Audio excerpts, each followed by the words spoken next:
এই সরকারের কোনো উপদেষ্টা থেকে শুরু করে ডক্টর ইউনূস ঘনিষ্ঠদের বিরুদ্ধে। এর মধ্যে একজন পালিয়ে গেছেন, ফয়েজ আহমেদ তোয়েব, যিনি ডাক টেলিযোগাযোগ মন্ত্রণালয়ের দায়িত্বে ছিলেন, ডক্টর মোহাম্মদ ইউনূসের বিশেষ সহকারী, যাদের বিরুদ্ধে দাবি উঠেছে যে এই মানুষগুলো যাতে পালাতে না পারে বা দেশ ছাড়তে না পারে, তাদেরকে কোন প্রসিডিউরে আটকানো যেতে পারে। এই ইউনূস এন্ড গং, এদেরকে বিচারের আওতায় আনতেই হবে এবং এরা কোনোভাবেই যেন পালাতে না পারে। আর যদি পালিয়ে যায়ও তাতেও কিন্তু তারা কোনোভাবেই রেহাই পাবে। কয়েকজন উপদেষ্টা, প্রতিরক্ষা উপদেষ্টা, আইন উপদেষ্টা, তারা নানা রকম বিতর্ক তৈরি করেছেন। তার যে প্রেস সচিব, তারপরে আপনার আইসিটির যে বিচার, আইসিটির যে বিচার, যে মানে একটা কোনো আইন কানুনের তোয়াক্কা ছাড়াই হয়েছে, এগুলো কিন্তু আপনার, তারা যদি পালিয়েও যায়, পালিয়ে তারা ফ্রান্সে যাক, ইউএসএ তে যাক, যেখানেই যাক, তার পরিণাম তাদেরকে ভোগ করতে হবে। এবং এই বিচার কিন্তু তারা মানে কোনোভাবেই অ্যাভয়েড করতে পারবে না। অনেক মারাত্মক মানে অপরাধ তারা করেছে এবং আমরা এখন এই আওয়াজটা অনেকেই তুলছেন। একটা সরকারে ছিলেন, ক্ষমতা পরিচালনা করতে গিয়ে তারা নানা রকম দুর্নীতি করেছেন, টাকা পাচার করেছেন, নানা রকম কারণে মানুষের ভিতরে একটা ক্ষোভ জন্ম নিয়েছে। তাদের পতনের সময় কিংবা বিদায়ের সময় তাদেরকে পালাতে যেন না পারে সেরকম একটা রব উঠে। কিন্তু আমি যেটা মনে করি যে ইউনূস সাহেব এবং তার সাথে কয়েকজন উপদেষ্টা, আর আমার কাছে মনে হয় যে দুর্নীতির চেয়েও অনেক বড় যে অভিযোগটা, সেটা হচ্ছে ডক্টর মোহাম্মদ ইউনূস এবং তার যে সরকার, তার বিরুদ্ধে সংবিধান লঙ্ঘন এবং রাষ্ট্রদ্রোহিতার মামলাটা করতে হবে। এবং কেন এই কথা বলছি, 8ই আগস্ট 2024 সালে যখন ডক্টর মোহাম্মদ ইউনূস তিনি যখন প্রধান উপদেষ্টা হিসেবে শপথ গ্রহণ করেন, তিনি কিন্তু তখন একজন দণ্ডিত একজন অপরাধী। তার যে দণ্ড হয়েছিল আগের সরকারের আমলে যে দণ্ড হয়েছিল, সেই দণ্ড কিন্তু তখনও বহাল। এবং তিনি তার বিরুদ্ধে যে মামলাটা ছিল, সেই মামলাটা কিন্তু নিয়ম অনুযায়ী প্রত্যাহার করেন। এবং 5ই আগস্টের পরে যে ছাত্র জনতার অভ্যুত্থান এবং দেশের ভিতরে যে বিশৃঙ্খলা এবং মানে সামগ্রিক পরিস্থিতি বিবেচনায় কিন্তু আমরা ডক্ট্রিন অফ নেসেসিটির কারণে আমরা বলেছি যে ডক্টর মোহাম্মদ ইউনূস এবং তার অন্তর্বর্তী সরকার বৈধ। এবং যে প্রশ্নগুলো আমি তুললাম, এই প্রশ্নগুলো কিন্তু এখন আসতো না। কিন্তু ক্ষমতা গ্রহণ করার পরে ডক্টর মোহাম্মদ ইউনূস যেভাবে সংবিধান লঙ্ঘন করেছেন, যেভাবে পুরো মুক্তিযুদ্ধের বাংলাদেশটাকে মানে মুক্তিযুদ্ধ বিরোধী জামাত এবং প্রো পাকিস্তান শক্তির হাতে লিজ দিয়ে দিয়েছেন, সেই কারণে কিন্তু রাষ্ট্রদ্রোহের জন্য তার বিচার অবশ্যই হতে হবে। কারণ তিনি অনেকগুলো জায়গাতে সংবিধান লঙ্ঘন করেছেন। 7ই মার্চের যে ভাষণ, এটা কিন্তু এখন মাত্র মানে শুধু বাঙালির ঐতিহ্য না, এটা কিন্তু ইউনিসেফে আপনার সেখানে কিন্তু বিশ্ব ঐতিহ্যের যে একটা তালিকা আছে, সেখানে কিন্তু সেটা ইতিমধ্যে স্থান পেয়েছে। এবং আপনি বঙ্গবন্ধু সহ আপনি সংবিধানকে কবর দিতে চেয়েছেন, ঐক্যমত কমিশনের মধ্য দিয়ে আপনি এমন কিছু কাজ করেছেন that is clear violation of the articles of constitution. এবং আপনার উনি যখন শপথ নিয়েছেন, তিনি তখন দণ্ডিত অপরাধী। পরবর্তীতে তিনি যে মামলাটা প্রত্যাহার করিয়েছেন, সেটা কিন্তু আপনার ডিউ প্রসেস অফ ল এর মধ্য দিয়ে হয়। সুতরাং প্রথম আমাদের যে বিষয়টা আওয়াজটা তুলতে হবে, প্রায় শত মামলা একের পর এক মামলা প্রত্যাহার করানো হয়েছে। আর সেটা হয়েছে কিন্তু বিশেষ করে ওনার বিরুদ্ধে যে টাকা পাচার, তারপরে ওনার যে ফাইন্যান্সিয়াল কারাপশন, ওনার যে নানা যে বেশ কয়েকটা মামলা যে ছিল, সবগুলো কিন্তু আপনার প্রত্যাহার করা হয়েছে without due process of law. এবং পরবর্তীতে দুটো কারণ, একটা হচ্ছে সংবিধান লঙ্ঘন, আর একটা হচ্ছে যে আপনার এই মুক্তিযুদ্ধের বাংলাদেশটাকে মানে জামাত শিবির এবং বাংলাদেশ বিরোধী শক্তির হাতে যে তিনি তুলে দিয়েছিলেন, সেইটার কারণে। এবং একই সাথে অন্তর্বর্তী সরকার কিন্তু অনেক পলিসিগত সিদ্ধান্ত নিতে পারে না। আপনি 14টা বোয়িং কিনছেন 35,000 কোটি টাকা, কে দেবে এটা? আপনাকে কে এইটা কি করতে দিয়েছে? আপনি একটা ড্রোন তৈরির জন্য একটা কারখানা আপনি করছেন। মানে বাংলাদেশের এখন কোনটা বেশি দরকার? শিক্ষা বেশি দরকার, স্বাস্থ্য বেশি দরকার, তার আইন শৃঙ্খলা বেশি দরকার, তার শান্তি স্থিতিশীলতা দরকার, নাকি তার সামরিক সরঞ্জাম কেনা দরকার? বিষয়টা হচ্ছে যে বাংলাদেশকে তো আমরা মানে সামরিক ভাবে আমরা এমন একটা জায়গায় আমরা দেখতে মানে আমরা নিজেরা সামরিক শক্তি হিসেবে নিজেদেরকে এমন একটা জায়গায় দেখতে চাচ্ছি না যেখানে আপনার ইজিপ্ট, পাকিস্তান সেরকম একটা দেশ হয়েছে। আমরা কিন্তু বাংলাদেশটাকে চাই যে একটা সিঙ্গাপুর, বাংলাদেশটা একটা সুইজারল্যান্ড, এবং বাংলাদেশের মূল দায়িত্ব হচ্ছে আপনি যদি ভারতের সাথে কম্পিট করতে চান, আপনি যদি উন্নত দেশের সাথে আপনি যদি কোনো প্রতিদ্বন্দ্বিতা করতে চান, তাহলে আপনার সবচেয়ে বেশি গুরুত্ব দিতে হবে শিক্ষা, অর্থনীতি এবং বাকি যে সমস্ত জায়গা আছে এইগুলোতে কিন্তু আপনি যে সমস্ত কাজ করেছেন এটা কিন্তু একটা লং টার্ম ক্ষতি হয়ে গিয়েছে। হ্যাঁ, এবং সেই সংবিধান লঙ্ঘনের কারণে, রাষ্ট্রদ্রোহের কারণে দুর্নীতি আরো অনেক পরের বিষয়।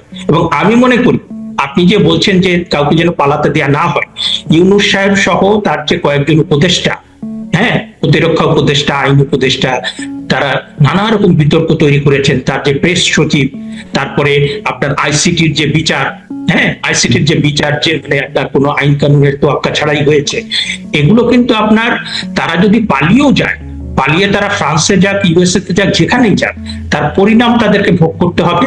এবং এই বিচার কিন্তু তারা মানে কোনোভাবেই অ্যাভয়েড করতে পারবে না। এমন কোন তো ল নেই যে মামলা হওয়ার আগে আটকানো যায়।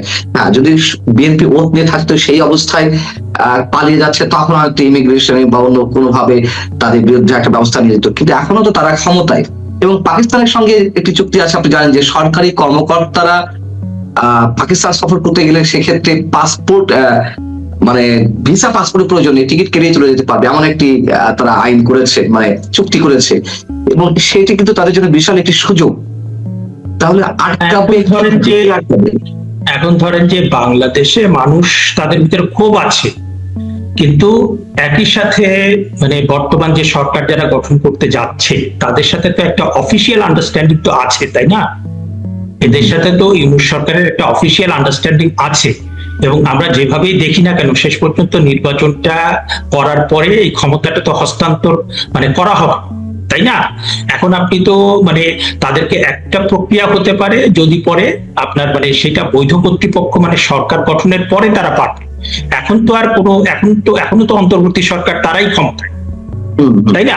সুতরাং আপনি মানে বাংলাদেশের আগেও আমরা যেটা দেখেছি, যারা দুর্নীতি করেছে, লুটপাট করেছে, এক হচ্ছে তারা মানে নানা রকম সমঝোতা করে পালিয়ে যায়, হ্যাঁ, এবং সেইটা যারা পালিয়ে যেতে সহযোগিতা করে তারাও কোটি কোটি টাকার, কারণ 5ই আগস্টের পরে নানাভাবে যারা পালিয়ে গিয়েছেন, হ্যাঁ, তারাও কিন্তু বিভিন্ন মাধ্যমে, কোনোটা এই বাহিনীর মাধ্যমে, কোনোটা ওই বাহিনীর মাধ্যমে, কোনোটা রাজনৈতিক দলের মাধ্যমে, এবং যারা এটা করেছেন তারাও কিন্তু অনেক টাকার মালিক হয়েছে। এখন তারা সেটা করতে পারেন, আর যদি সেটা নাও করে, আপনার পৃথিবীর যে কোনো জায়গায় গেলেও তাদের এই মামলাটা কিন্তু চলবে। এখন তাদেরকে ফিরিয়ে আনা যাবে কি, কারণ এই প্রত্যর্পণ বিষয়টা কিন্তু খুবই জটিল একটা বিষয়। আর আপনি মানে এখন যদি তারা পালিয়ে যেতে চান, তাহলে পরে ওই আপনার ধরেন তৈয়ব সাহেব যে পালিয়ে গিয়েছেন, এরকম যারা অনেক দুর্নীতি করেছেন, হ্যাঁ, তারা নিজে থেকেই হয়তো বা মানে খলিলুর রহমান সাহেব তিনিও বুঝতে পারছেন যে তিনি তো আসলে বাংলাদেশের নাগরিকই, তিনিও হয়তো বা ইতিমধ্যে পালিয়ে গিয়েছেন কিংবা তিনি পালানোর পথে আছেন। কিংবা আলী রিয়াজ সাহেব, উনি যে এত বড় ধমক দিয়েছেন, এবং একটা ভিডিও ক্লিপ আমি দেখছিলাম বিএনপি নেতা সালাউদ্দিন সাহেবের সাথে উত্তপ্ত বাক্য বিনিময় হচ্ছিল, সেখানে আলী রিয়াজ বলেছেন, আমরা তো এখানে সংবিধান লঙ্ঘন করেই ঐক্যমত কমিশনের এই জুলাই চার্টার করতে এসেছি। হ্যাঁ, এরকম তর্কাতর্কিও হয়েছে। এবং ঐক্যমত কমিশনের যে চার্টার, সেটার ব্যাপারে তো অধিকাংশ যে পলিসিগত সিদ্ধান্ত, সেখানে তো বিএনপি নোট অফ ডিসেন্ট দিয়েছে। কিন্তু তারপরেও মানে বিএনপির যে একটা পলিসি ছিল যে কোনো ভাবে একটা নির্বাচন হলে, মোটামুটি একটা শান্তিপূর্ণ নির্বাচন হলে তারা সংখ্যাগরিষ্ঠতায় সরকার গঠন করতে পারবেন, তাদের সেই কনফিডেন্স ছিল। খুব ঠান্ডা মাথায় তারা সেটা করেছেন, যার প্রেক্ষিতে তারাও ক্ষমতায় যাচ্ছেন, এবং বাংলাদেশটাও, আপনার মুক্তিযুদ্ধের বাংলাদেশটাও মুক্তিযুদ্ধ বিরোধী শক্তির কাছ থেকে মানে রক্ষা পাচ্ছে। হ্যাঁ, এখন বাকিটা আপনি ধরেন যে এটা ধারাবাহিকভাবে হবে, এটা যে হবে না তা, এবং ধারাবাহিকভাবে নানাভাবেই সেটা মানে আমরা দেখতে পাবো। একটু অন্য বিষয়ে যেতে চাই। আওয়ামী লীগ আশা করছে, খুব স্বাভাবিকভাবে শেখ হাসিনা বলেছিলেন একটি সাক্ষাৎকারে যে বিএনপি ক্ষমতা এলে তাদের কাছে আবেদন যেন আওয়ামী লীগ রাজনৈতিক কার্যক্রমের উপর যে নিষেধাজ্ঞা রয়েছে সেটা যেন তুলে নেওয়া হয়। এবং আমরা দেখছিলাম যে দুই দলের প্রতি সফট, আগে যেমন খুব আক্রমণাত্মক ভঙ্গিতে তারা বক্তব্য দিত, সেরকম আমরা গত 6 মাস অন্তর দেখিনি। ফাঁকিবাজের জয় গত পরশুদিন মানে শুক্রবার রাতে ব্রিটিশ গণমাধ্যম আইটিভিতে একটি সাক্ষাৎকার দিলেন। তিনি বললেন যে তারেক রহমানের সঙ্গে তিনি সংলাপে বসতে প্রস্তুত। তার মানে রাজনীতি একটা সুবাতাসের একটা আবহাওয়া আমরা পাচ্ছিলাম। আবার সজীব ওয়াজেদ জয় ডয়েচে ভেলেতে শনিবার একটি ইন্টারভিউতে বললেন যে এই সরকার মানে না, এই সরকার অবৈধ। আবার তারেক রহমানকে তিনি যে প্রথম সংবাদ সম্মেলন করলেন তাদের ল্যান্ডস্লাইড বিজয়ের পর, এখানে সাংবাদিকদের প্রশ্ন ছিল যে শেখ হাসিনাকে ফেরানোর বিষয়ে আপনি কি মনে করছেন? তিনি বলছেন এটি আইনি বিষয়। ভারত সম্পর্কে প্রশ্ন করা হলো, তিনি বললেন যে আগে বাংলাদেশ ফার্স্ট, তারপর অন্যান্য দেশের সাথে সম্পর্ক।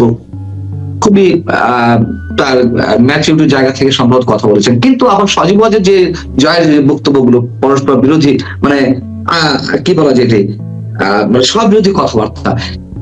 আবার কি কোনো ধরনের কোনো মানে মানুষ যেটা আশা করছিল যে রাজনীতির একটি সুবাতাস বইতে শুরু করেছে বা করবে, সেখান থেকে বিচ্যুত হওয়ার কোনো সম্ভাবনা আছে কিনা এই ধরনের বক্তব্যের মধ্য দিয়ে?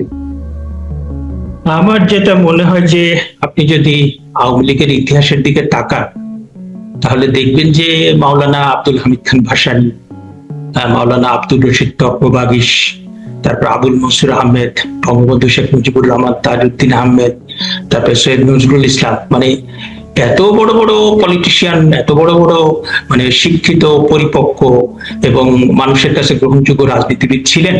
সেরকম একটা দল, এত বড় একটা দলের রাজনৈতিক নেতা, প্রধান রাজনৈতিক ব্যক্তিত্ব হওয়ার জন্য যে শিক্ষা, যে প্রজ্ঞা, যে সজ্ঞা, যে দূরদর্শী দৃষ্টিভঙ্গি, সেইটা কিন্তু মানে যদি না হয় তাহলে পরে কিন্তু আওয়ামী লীগ কিন্তু 5ই আগস্টের পরে যে সংকটের মধ্যে দিয়ে যাচ্ছে সেখান থেকে উত্তরণ করার জন্য কিন্তু আপনার এই বিষয়গুলো খুব দরকার হবে।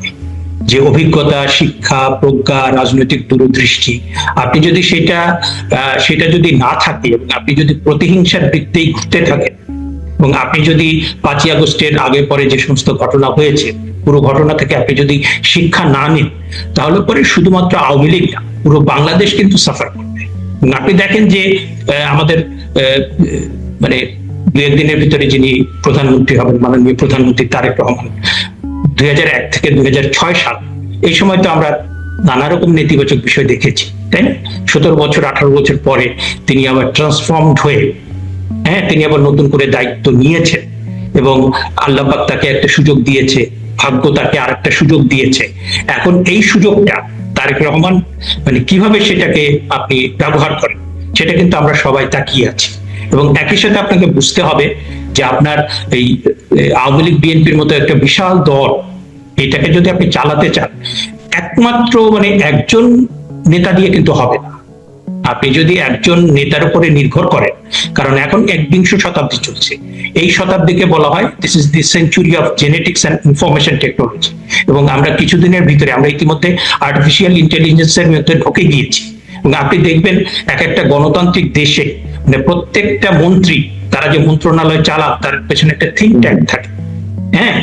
ভারতের আপনি সরকার পরিচালনার ক্ষেত্রেই দেখবেন যে তাদের ফরেন পলিসি কি হবে, তাদের এডুকেশন পলিসি কি হবে, তাদের নানা রকম পলিসি কি হবে, তারা বৈদেশিক সম্পর্ক কিভাবে করবেন, নিজেদের যে ডেভেলপমেন্ট কিভাবে নিশ্চিত করবেন, অর্থনীতি কোন পথে যাবে, তাদের কিন্তু নানা থিঙ্ক ট্যাঙ্ক আছে। আপনি যদি এই 5ই আগস্টের পরে আপনার জামাতে ইসলাম কিংবা শিবির তাদের যতই সমালোচনা করি, তারা কিন্তু ইতিবাচক বেশ কিছু বিষয় মূল্য তৈরি করেছে। তারা কিন্তু বিভিন্ন জায়গাতে পরিকল্পিত ভাবে এবং থিঙ্ক ট্যাঙ্ক, তারপরে অর্গানাইজড বেশ কিছু মানে তাদের যে সাংগঠনিক কাঠামো কিংবা সাংগঠনিক যে প্ল্যান করে তারা কাজ করছেন এবং শিক্ষা ক্ষেত্রে, চিকিৎসা ক্ষেত্রে, বিভিন্ন ক্ষেত্রে তারা কিছু পজিটিভ মূল্য তৈরি করেছে।